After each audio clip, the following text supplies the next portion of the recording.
Nakita mo na din ba ang trending na video na ito ni Miss Ann Curtis?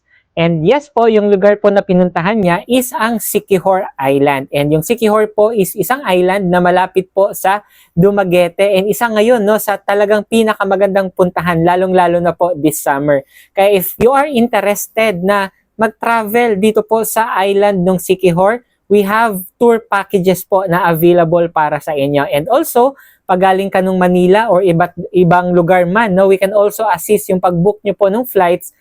For example, galing nung Manila, papunta po sa Dumaguete, and syempre, sasakay lang po tayo nung ferry, no, kasama sa tour package, yung patawid po, papunta dito sa island ng Siquijor. And also, if you are interested, message mo lang ako, lalagay ko po yung aking Facebook profile dito para mag-guide kita on your next travel destination. With that, God bless po sa ating lahat.